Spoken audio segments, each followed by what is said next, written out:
everyone, and welcome to the second episode of Oncology Watch, covering a lot of IGIT topics that are currently hot and trying to answer your questions. Today, I am honored to have two of our dear professors, Professor Salem Eid from the National Cancer Institute, Professor of Medical Oncology, and I would like also to welcome Professor Nesrine Chraie. I'm pronouncing it rightly. Professor in Medical Oncology at Tunis El Manar University and Salah Aziz National Cancer Institute, ISMO speaker and expert of the Tunisian Drug Administration. Welcome, Professor Nesrine. Today we are going to discuss one of the important topics in GIT oncology and colon cancer, and as we all know, the armamentarium of cancer drugs used in treatment of metastatic colon cancer has been expanded during the last 2 decades, starting with the 5-FU and then the addition of oxaliplatin irinotecan, and then the monoclonal antibodies, anti-neovascularization, and all these cumulative improvements led to improvement in the overall survival of patients with metastatic colon cancer, reaching now to around 24 to 30 months of median overall survival.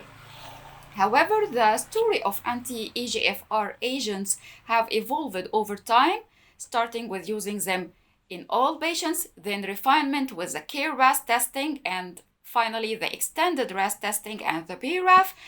Then the story of sidedness, preferably in left-sided patients in very small indications and limited indications in right-sided patients. However, this story is still ongoing, and we still have a lot of data currently on how to refine and fine-tune the use of anti-EGFR agents during the continuum of care for metastatic colorectal cancer, especially with new emerging data on a lot of tumor markers and molecular profiling of patients that may affect the treatment choice. My first question to Professor Salem: with the currently available data on the role of a lot of markers like the HER2, the PI3K, and other molecular markers that may affect and predict some resistance to anti-EGFR, would you consider testing for these markers in first-line treatment for metastatic colorectal cancer before initiating anti-EGFR treatment? Good morning, Dr. Noha. Good morning, Dr. Nesrine, for this nice gathering covering a very important issue with the use of anti-EGFR for the treatment of metastatic colorectal cancer. You know that we are now in the area of precision medicine. I know that we use the molecular marker just to refine the treatment for patients with metastatic colorectal cancer. As you introduced in your introduction, that we reach now for the super wild type of the tumor. I mean the wild RAS and wild BRAF. Adding for this, the patient who have MSI high patients, which represent about 5% of the patient. Those patients away from the other marker will benefit from immunotherapy. So we will select this group of patients away, then talk about the patient with RAS and BRAF wild type. We know that those patients will have the maximum benefit from anti-EGFR combined with the chemotherapy.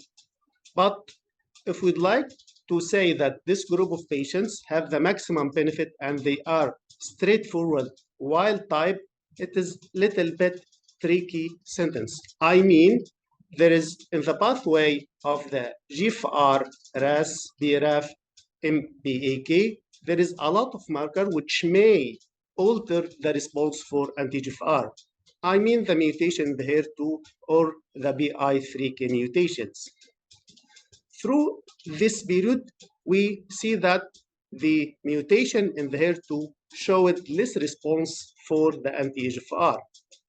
But remember that those group of patients represent only about 3% of the patients. This percent may raise up to 10% in RAS wild type. And the data from the negative impact of HER2 mutation on the outcome of anti-EGFR are retrospective. Unfortunately, we have no prospective data to say that it is less responsive. Anyhow, in the area of precision medicine, if I have the patient who is RAS wild, BRAF wild, HER2 non-mutant, and PI3K mutation, this is what is called ultra while this patient or type of patient will have the maximum response for anti-EGFR. But still, patients who have RAS wild, BRAF wild, but have some mutation in the HER2 still benefit from anti-EGFR, I mean in the first line. So although less benefit than the ultra wild subgroup of patients, still have a benefit from anti-EGFR combined to the chemotherapy. So based on this, most of the guidelines still restricted to use BRAF and RAS and did not go further to expand the analysis for including HER2 or PI3K or other marker and added for sure the MSI. So I'll still strict to do BRAF, RAS, and also MSI in the first slide. Thanks, Dr. Salem. So it's not valid yet and it's not approved to add HER2 testing at first line. This will take us to Professor Nesrine, and let's assume that you have the results of these markers in your hand. You have an extensive panel of markers, including HER2, NTRK, and other markers are available in your hand. How will this modify your treatment decision, either in the side the side of using anti-EGFR or other treatment options? Thank you, Noha. صباح الخير tout le monde. صباح النور للجميع. اللي نعرفه دلوقتي إن RAS mutations will overexpression of HER2 lead to a constitutive activation of the MAPK pathway or resistance to the anti-EGFR therapy. احنا شفنا in the FIRE 4.5 trial who compared folfoxiri plus Biva versus folfoxiri plus cetuximab in first line BRAF mutated colon cancer. شفنا إنه cetuximab failed to show any significant benefit over bevacizumab in objective response rate and in median progression-free survival. And this confirmed the resistance to anti-EGFR in the BRAF mutated colon cancer. However, BRAF inhibition وحدها, it may cause rapid feedback to activation of the MAPK pathway through the epidermal growth factor receptors. عشان كده لازم with the BRAF inhibition we add an anti-EGFR inhibition عشان to overcome this feedback activation. What do we have as trials? We have the Breakwater phase 3 trial, which is still ongoing. And the first analysis showed that the addition of encorafenib, which is an anti-BRAF, with cetuximab, could be safely combined to a chemotherapy. That's a good point. Whatever it is, FOLFOX6 or FOLFIRI. But the main point is that we had very favorable overall response rates in the first line. With the second line كمان we had objective response rates with FOLFOX6 about 68% in the first line, 37% in the second line. With FOLFIRI, we had 75% in the first line and 44% in the second line. And we all know that these objective response rates are very, very promising بالنسبة للBRAF mutated populations. وبعدين عندنا we all know that the experience with melanoma showed that the combination of inhibition BRAF with an inhibition of MAPK is more effective than inhibition of BRAF alone. And these results and these hypotheses was also confirmed in the colon cancer. We have two trials: the Beacon phase 3 trial in second line, and we have the Anchor trial. The Anchor trial is a single-arm phase 2 trial who combined encorafenib plus bimetinib plus cetuximab in first line. And this showed complete response, objective response rate of 47% and median progression-free survival of almost 6 months, with an overall survival of 18.3 months. And this overall survival is really very good overall survival for a BRAF mutated population, which normally did not exceed 6 months in other trials. We also have a very consistent improvement in symptoms and in clinical signs for more than 30%, starting from the cycle 3 to cycle 10. So these findings should suggest that we should maybe combine anti-EGFR plus anti-BRAF plus or minus anti-MEK plus or minus chemotherapy, and these to get the more effective combination and treatment strategy. For HER2 overexpression, as Professor said, we have very small number of patients, phase 2 trials in HER2 overexpressed population, RAS BRAF wild type. They showed promising results, but we don't have yet phase 3 trials. We have now the Mountaineer 3 phase 3 trials, which is the only one, comparing tucatinib plus trastuzumab plus FOLFOX to standard of care in colon cancer, and we are waiting for the results. We will see. So right now, the best option would be anti-EGFR plus anti-BRAF plus or minus anti-MEK plus or minus chemotherapy. Thanks, Dr. Nesrine, for this summary. Let's highlight that we are not having HER2 targeting agents approved in first line for treatment of metastatic colon cancer yet. We should highlight, let's highlight this notice. السؤال الثاني عادة ما بيكون the proper backbone of chemotherapy in addition to anti-EGFR. Shall I go for more intensification to gain more response?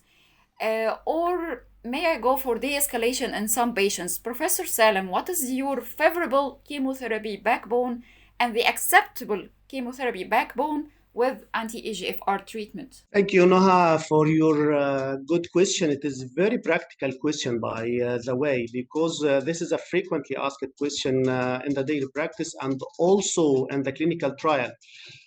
Just to say that the doublet chemotherapy, either FOLFOX or FOLFIRI, is the backbone when you combine with anti-EGFR. This is the standard of care.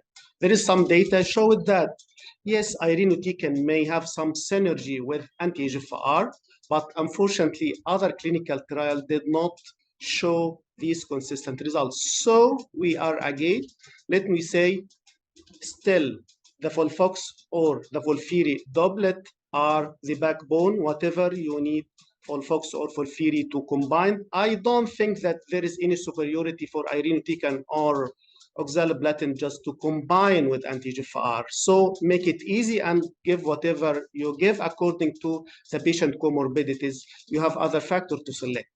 The most important question later on is the use of capecitabine with anti-EGFR. This is also a commonly asked question because there is some concern about some interaction between capecitabine and EGFR, and there is some series showed that there is less effect when you combine both agents together. But unfortunately, there is some other data contrasting these results. So for me, I will be reluctant to combine capecitabine with anti-EGFR, except in very select patients who may have no other options. Other two important points, which is, can I escalate or de-escalate the treatment? Meaning that in certain type of patient, can I give only monotherapy rather than doublet chemotherapy with anti-EGFR? In certain group of patients who cannot tolerate the doublet treatment, yes, we have phase 2 trial, which is the BANDA trial, and patient over 70, we expected from those patients that those patients will not tolerate the doublet chemotherapy, comparing 5-FU plus anti-EGFR compared with the doublet chemotherapy plus anti-EGFR, we found no difference regarding the progression-free survival or overall survival. The results of this trial already give us a way to treat this patient in with monotherapy plus anti-EGFR. So it is safe to go for monotherapy plus anti-EGFR. The other question, can I escalate from doublet to triplet, as you mentioned, to do more intensification? Yes, there is some trial address this question again, which is the triplet trial. Unfortunately, there is no difference in overall survival or progression-free survival for triplet versus doublet when you combine with anti-EGFR. But remember that I can use this triplet, I mean intensification of treatment, in certain group of patients, mainly the younger who are fit to tolerate treatment, or patients already I need higher response, especially when I'd like to convert from potentially resectable to resectable disease. So it will be limited to a certain group of patients. So in conclusion, the doublet, whatever FOLFOX or FOLFIRI are the same for me to combine, and this is a standard of care to combine with anti-EGFR. Yes, we can go to de-escalate with monotherapy for anti-EGFR, especially in older patients. We will not lose the outcome with the patient. Intensification, not the standard of care, are not recommended, but we may use in certain group of patients, young, fit, and if I'd like higher response in symptomatic patient or to convert patient from potentially resectable to resectable. Thanks, Professor Salem. So my question to Professor Nesrine, which is complementary to what Professor Salem said, for how long would you use anti-EGFR? Are you going to go through, let's say, the continuum of care, first-line induction and maintenance, or would you restrict it only to the duration of treatment and the first-line predefined duration of treatment? How would you, and for how long would you administer anti-EGFR to your patients? Very good questions. The study that we have with the anti-EGFR were almost designed to continue treatment with the anti-EGFR until progression or intolerable toxicity. Maintain a strategy with anti-EGFR. عندنا ايه؟ عندنا 3 trials. اولا عندنا الفالنتين والباندا who showed that chemotherapy is significantly superior to maintenance with anti-EGFR, either alone or in combination with chemotherapy. Secondly, we have the FIRE4 phase 3 trial that showed that the switch maintenance strategy with bevacizumab after response with an anti-EGFR doesn't have any benefit in responsive overall response or in progression-free survival versus continuing treatment with anti-EGFR. So these trials also they confirmed that the preclinical data that we had that selective pressure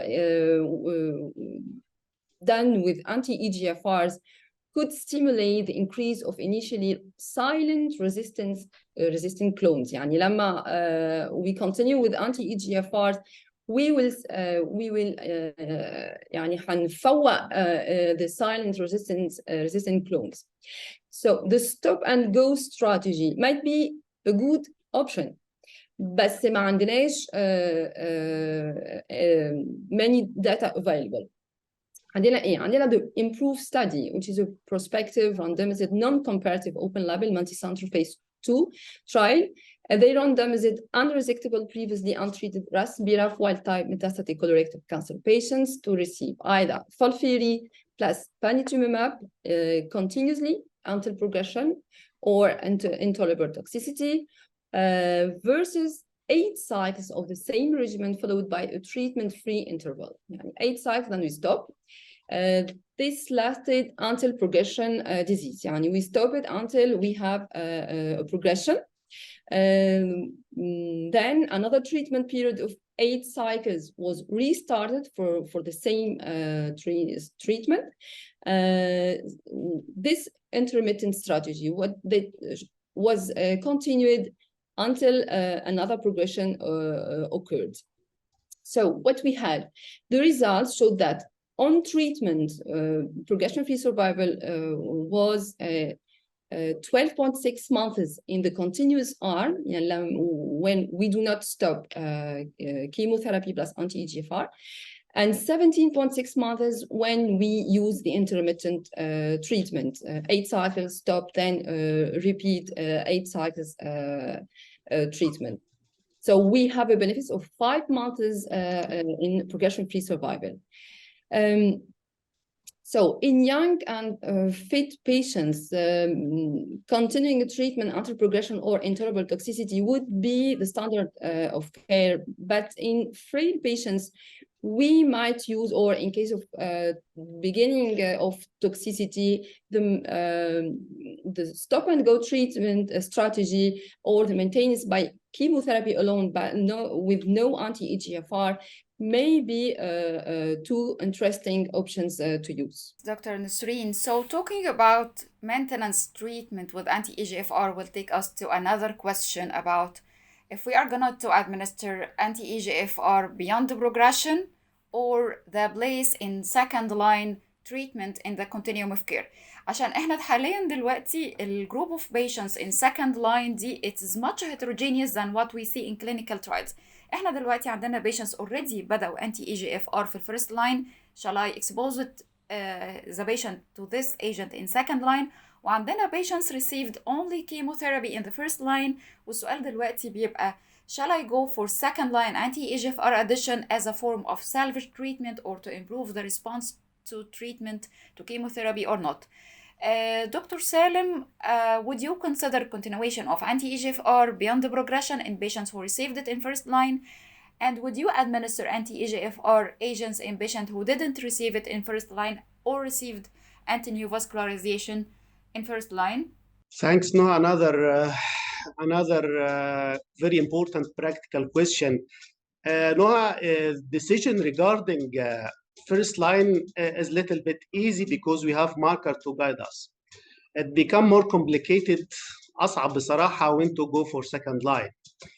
Whatever, experience في anti-angiogenic drugs is a good experience because if the patient started with doublet chemotherapy plus beva, which is the standard anti-angiogenic drug for first line, there is a lot of trials showing that if you continue beyond progression, I mean second line, you will find either to continue beva in the TML study or to continue other anti-angiogenic drug rather than aflibercept in the Velour or the using ramucirumab in the RACI. There is benefit when you use anti-angiogenic drug beyond progression the first line regarding the progression-free and overall survival. We have evidence of that.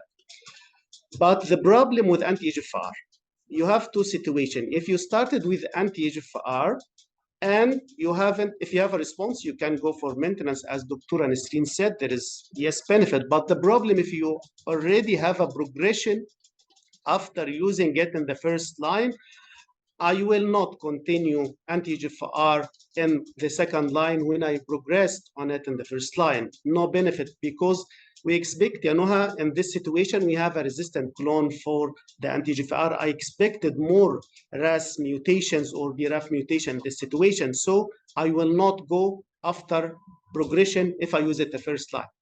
If I didn't use it in the first line, I mean, أنا استخدمت chemotherapy فقط in the first line, and it is very attractive. Yes, the patient is RAS wild. Can I go for anti-EGFR second line? Unfortunately, there is one phase 3 trial and one phase 2 trial showed no benefit from adding anti-EGFR plus chemotherapy for this situation. So I will not go for using it. So the current place for targeted agent in the second line is only for anti-angiogenic drug, not for anti-EGFR. Thanks, Professor Salem, for this very important point, because in في اوقات كتير جدا بيجي لنا trials ان احنا الفكره I have a young fit patient progressed on chemotherapy alone. Why not to add anti-EGFR in second line, aiming to improve the outcome? So I really appreciate your answer.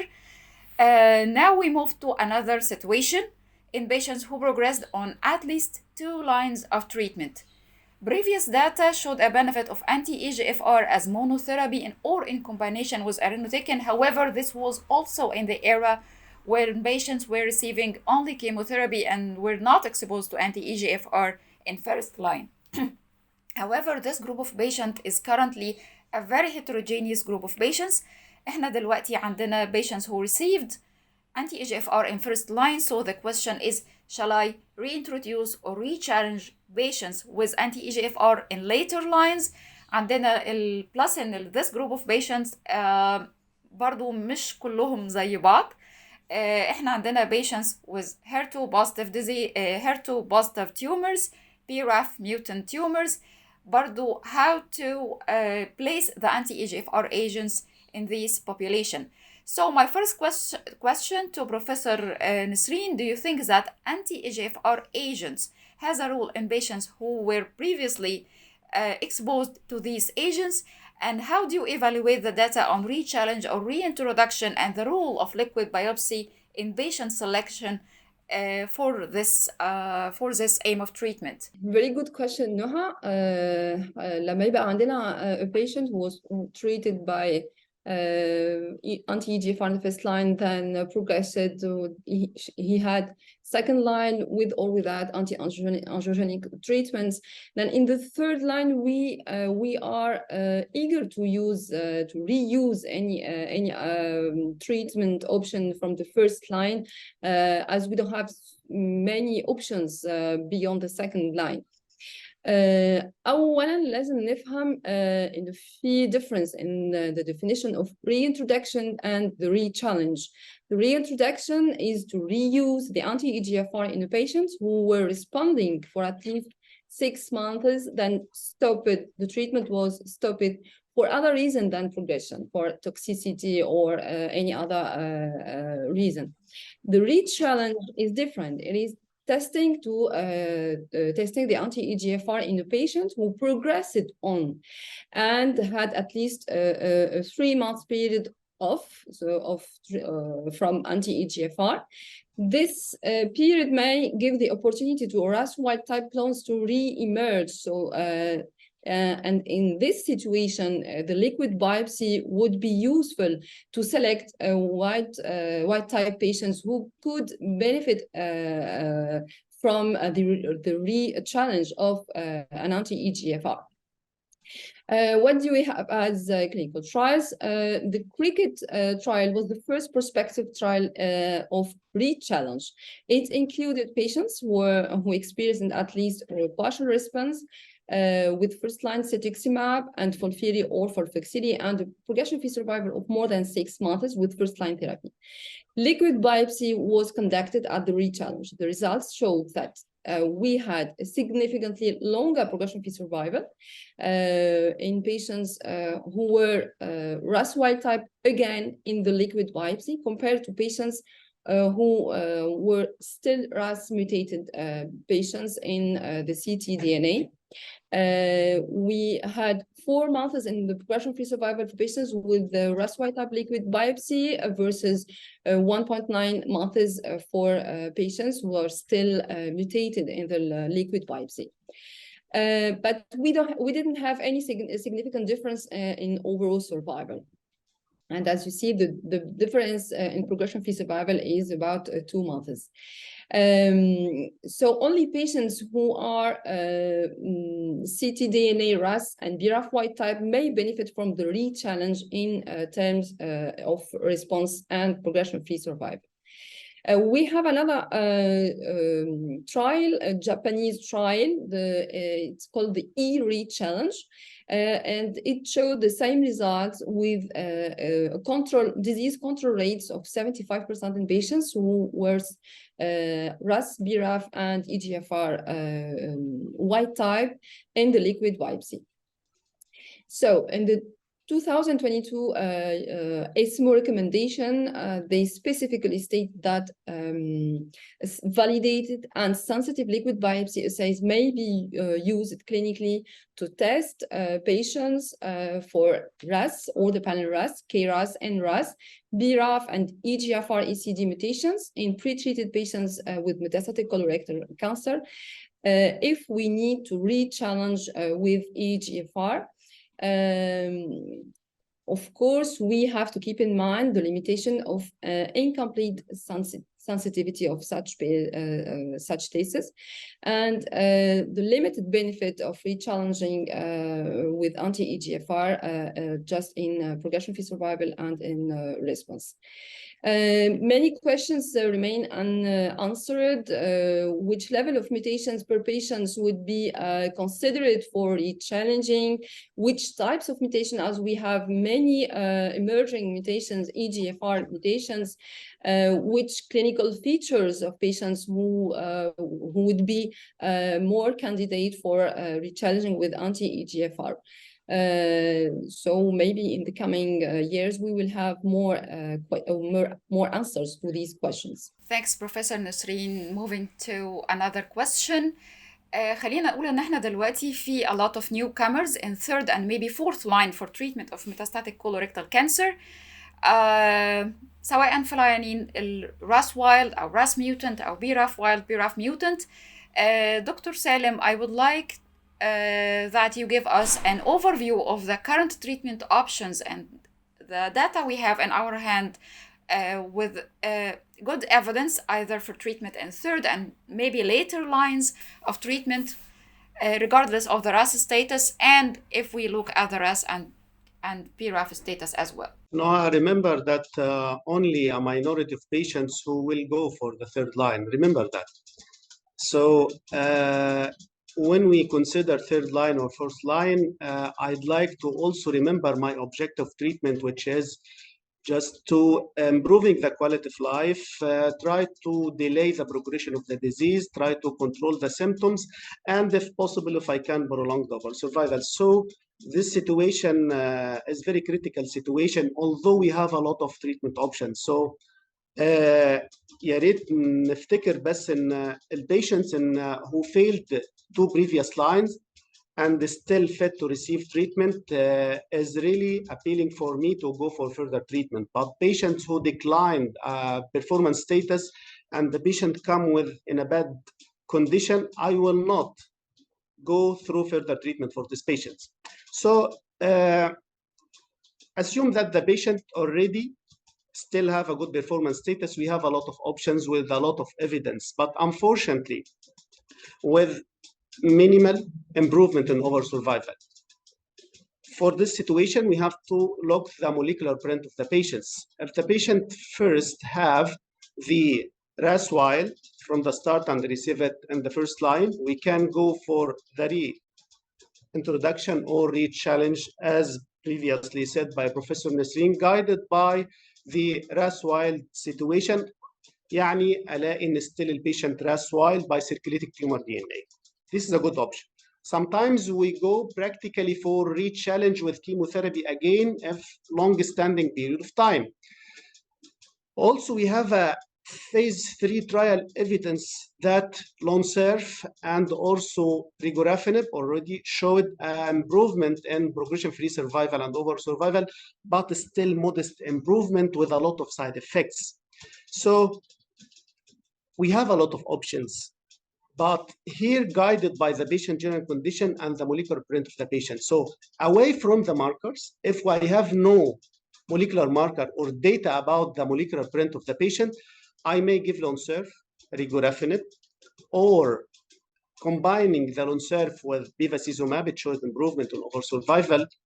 Also, there is a new anti-angiogenic drugs can be used after even progression of Lonsurf or regorafenib, which is the frequentinib, which showed in a phase 3 trial a promising result. We still may be introduced in the third line or previously. Also, patient with BRAF mutation, I can combine it with anti-EGFR. Remember that, as Dr. Nesrine said, still there is a lot of the minority of patients with HER2 positivity. There is a lot of coming agents. Remember that tucatinib, when administered with trastuzumab, and also the smart molecule, the Enhertu, when combined, also it's give a promising results with the Destiny trial. So I have a lot of options. Also, patient with KRAS mutation, but specifically G12 RAS mutation, there is a newcomers I mean, one of them is sotorasib, which give a promising result regarding the progression-free survival. So in the third line, it is very tricky situation. Just first see your patient. If he is fit to receive treatment, you have a lot of treatment option, Lonsurf, to add Biva or not, regorafenib, frequentinib, or just to, if the patient HER2 positive, you can add anti-HER2, G12-RAS, you can add the newcomers. So it depends on your patients rather than giving to rush for third or fourth line as per guidelines. Thanks, Professor Salem. And now my last question actually is directed to both our experts. I need your personal opinion about placement of anti-EGFR in later lines. بمعنى أدق، هل حضرتك go for re-challenge أو reintroduction of anti-EGFR in fat patients ولا هيكون عندك personal opinion regarding the placement, why to use the re-challenge strategy despite that I have an access to other agents that are approved by phase 3 trials, as Professor Salem said. I need your personal opinion also about the, let's say, the validity of the liquid biopsy, and are you going to rely on it or not? So starting with Professor Nesrine, would you consider it, your personal opinion, would you consider re-challenge in your patients? And how do you look at the liquid biopsy in the current time? I would prefer reintroduction than re-challenge. The re-challenge option may be good in very well-selected patients, initially responding patients with the longest median duration of response. I would prefer patients who responded to anti-EGFR for 6 months at least, who had free interval for more than 6 months, and who, of course, have a liquid biopsy showing a white type, super white type profile. Of course, the sensitivity of liquid biopsy is not still validated, and it depends of the centers who are where it's made. And we should know also that liquid biopsy is not available in all countries and mainly in Arabic countries. So maybe clinical features might be used alone in some populations. Personally, would prefer reintroduction of anti-EGFR. I would stop early anti-EGFR when I have a response in order to preserve patients from first from toxicity, and then to have the possibility and to reintroduce it, to reuse it later as the stop and go strategy option that I was talking about first. That's it. Thanks, Professor Nesrine. Professor Salem, your opinion? Yes, at first, I think Dr. Nesrine covered all the answer, but if the patient have no HER2 mutation, or NTRKA, I mean that the patient has no other targeted agents to receive, and the patient already showed for me a good response and prolonged progression-free survival and for the first line, and did not progress on anti-EGFR as first line. يعني العيان استفاد بشكل كبير جدا in the first line, and there is a good time in the second line, so the patient may come for me after 2 years at least from the first line. Yes, I will consider re-challenge with anti-EGFR, especially when I'd like to combine this with irinotecan, even with doublet me FOLFIRI or FOLFOX again to have the maximum benefit. And for this situation, I'd like to be guided by the circulating tumor DNA, although still its validity of concern, but it's the available tool up till now to guide the treatment decision rather than going directly without using the molecular marker receiving this. Why I'll go for this? Because it will extend the treatment landscape for me, because I can delay the use of Lonsurf, regorafenib, or the other agents as fourth and fifth line, so I can prolong the duration of the treatment for the patient, which will be reflected in the overall survival. Other than this, I mean, if I have other mutation in TRK, HER2 positivity, just short response and rapid progression on anti-EGFR in the first line, or I haven't any molecular marker or circulating tumor DNA just to guide me, I will be reluctant to use it again because I have other validated treatment option, maybe chemotherapeutic or using other based on the molecular subtype of the patient. So I will be reluctant to reuse it again. Thanks, Professor Salem. Thanks, Professor Nesrine. And we come to the end of the second episode of Oncology Watch. Thanks to our audience for attending this recorded webinar. As it is a recorded one, we would like to ask you to let your answers in the comments, and our panel, the questions will be forwarded to our panel to answer them and back to you to give you an answer to any question you have.